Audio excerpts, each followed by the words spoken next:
मैंने इस देश की महिलाओं, आदिवासियों, दलितों और पिछड़ों के सम्मान की बात क्या उठाई। एक वर्ग विशेष के लोग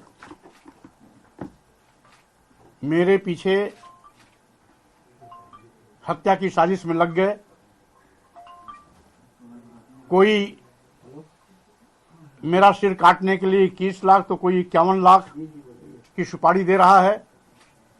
कोई जीभ काटने के लिए 5 लाख तो कोई 11 लाख की सुपारी दे रहा है। कोई हाथ काटने के लिए, कोई कान काटने के लिए, कोई नाक काटने के लिए और कोई हत्या करने की बात कर रहा है। देश में जो आतंकवादी और आपराधिक चेहरे हैं, सरकार को चिन्हित करके उनके खिलाफ कड़ी कार्रवाई करनी चाहिए थी, एफआईआर दर्ज करानी चाहिए थी। स्वतः संज्ञान लेते हुए ऐसे बयान देने वालों को, जिन्होंने सार्वजनिक बयान दिया, इलेक्ट्रॉनिक प्रिंट मीडिया के सामने बयान दिया, बयान देते हुए उनकी फोटो भी है, और उसके बावजूद सरकार के कान पर जूं नहीं रेंग रही है। इसका मतलब है भाजपा प्रदेश की सरकार और केंद्र की सरकार मेरे हत्या की साजिश करने वालों के साथ शामिल हैं।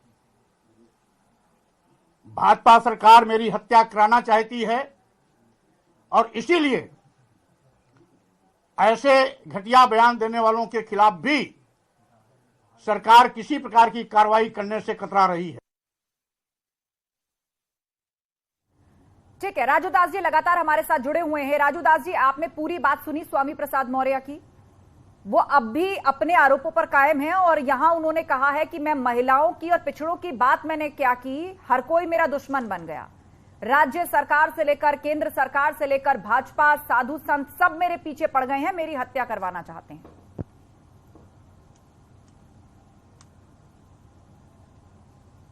नहीं, देखिए, उन्होंने अगर महिलाओं को बात करना था, समानता की बात करनी थी, सामंजस्य की बात करनी थी, तो अभी कानपुर में जो घटना हुई उस घटना पे नहीं ट्वीट आया, नहीं उन्होंने बोला। क्या वो महिला ब्राह्मण थी इसके नाते? तत्काल की घटना है। दूसरी घटना ये है, नहीं, लेकिन सपा तो इस मुद्दे को उठा रही है, आपको बदनाम करने के लिए हो रहे हैं, ट्वीट भी हो रहे हैं, सड़क पर भी प्रदर्शन हो रहे हैं, सपा तो उठा रही है। तो लीजिए, कुरान की मैं स्वामी प्रसाद मौर्य जी की बात कर रहा हूँ। मेरे किसी पार्टी से कोई मतभेद नहीं है, मैं किसी पार्टी का प्रवक्ता नहीं हूँ, मैं संत हूँ, हिंदू धर्मगुरु हूँ, सनातन की पक्ष रख रहा हूँ।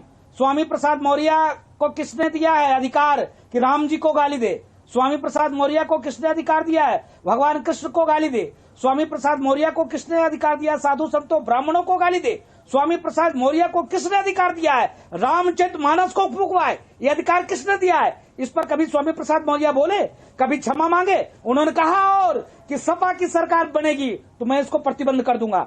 बोल के दिखा दे कि कुरान को प्रतिबंध कर दूंगा। कुरान में तो मुझको काफिर कहा गया, गला काटने की बात हुई है। दम है? कल पत्रकार जब पूछ रहा था कि एक तरफ धर दिया कि इसमें देखिए क्या लिखा है, उसमें आप कोट करिए, उसमें भी कोट करके बता दीजिए, वो नहीं बोल पाए।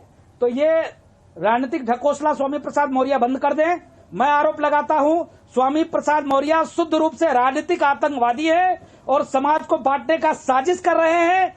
एक भी बार उनके ऊपर एफआईआर दर्ज अभी तक नहीं हुई। मैं भी मांग करता हूं सरकार से, अभी तक भारतीय जनता पार्टी की सरकार स्वामी प्रसाद मौर्य को खुले सर्पीले विष की तरह क्यों छोड़ के रखा है, क्यों अपवाद फैला रहा है? राजू दास जी, तो भारतीय जनता पार्टी से बड़ा संगीन आरोप लगाया स्वामी प्रसाद मौर्य पे कार्रवाई क्यों नहीं?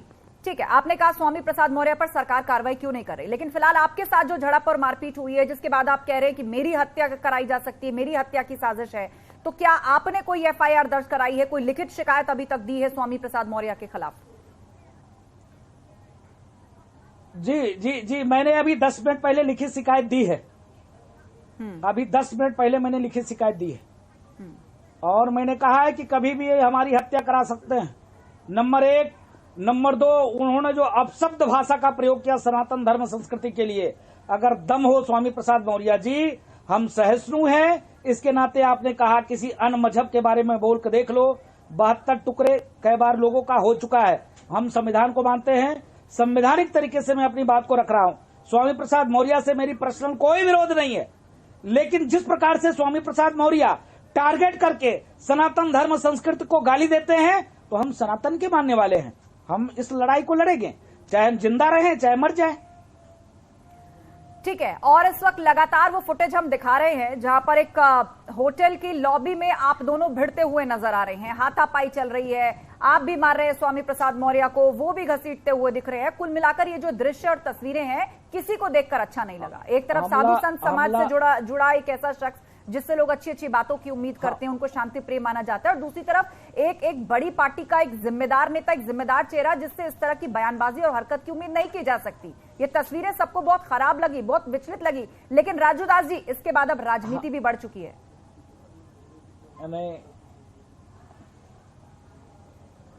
मैं हाथ जोड़कर विनम्र अपील करता हूं राम भक्तों से, हिंदू जनमानस से, हमने उनके ऊपर किसी भी प्रकार से हमला नहीं किया। उन्होंने ही अपशब्द का प्रयोग किया, उन्होंने ही मेरे ऊपर हमला किया है। ये वीडियो फुटेज में आप देख सकते हो। ठीक है। और अब जब लखनऊ में एफआईआर दर्ज हो चुकी है, स्वामी प्रसाद मौर्य ने शिकायत दी है, तो आप तैयार हैं राजू दास जी? क्योंकि मामले में छानबीन भी होगी, मुमकिन है पुलिस भी पहुंचे, सवाल जवाब भी करे, अपने साथ आपको लेकर भी जाए। ये नहीं, कोई दिक्कत नहीं, हम तैयार है। ये धर्म की लड़ाई, व्यक्तिगत हमारा उसका पर्सनल विरोध थोड़े ना, हमने हमला थोड़े ना किया, उसने किया है, वीडियो फुटेज है, हमने तो किया नहीं है।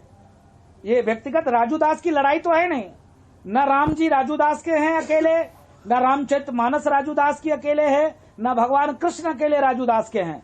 उन्होंने तो सनातन धर्म संस्कृति पे उंगली उठाई है, उन्होंने साधु संतों पे उंगली उठाई है, उन्होंने सीधे पारब्रह्म परमात्मा भगवान श्री राम पे उंगली उठाई है। तो ये लड़ाई सनातनियों का है, अकेले राजू दास का थोड़े न है। और रही बात तो धर्म के लिए तो जान देने के लिए तैयार हम सहिष्णु हैं। अभी तक एफआईआर दर्ज नहीं हुआ उसके खिलाफ, बार बार जहरीले बोल आज कई दिन से बोल रहे हैं। ये मामला बढ़ा कहां से? मामला राजू दास बढ़ा है क्या? मैं पूछता हूं आपके माध्यम से स्वामी प्रसाद मौर्य से कि क्या ये राजू दास इस मामले को बढ़ाए हैं क्या? नहीं, भगवान राम को राजू दास गाली दे रहे थे क्या? रामचरितमानस किसने फूका? राजू दास ने फूका क्या? तो ये अपशब्द का प्रयोग स्वामी प्रसाद मौर्य ने क्या, क्यों किया? नंबर 1। नंबर 2, वो धर्म गुरु नहीं है, उनको शास्त्रार्थ करना है तो समाजवादी पार्टी में भी बड़े बड़े संत महात्मा हैं, उनको बैठाकर उन्होंने शास्त्रार्थ क्यों नहीं किया? मुझको लगता है इसमें अखिलेश यादव जी का पूरा प्रसा है।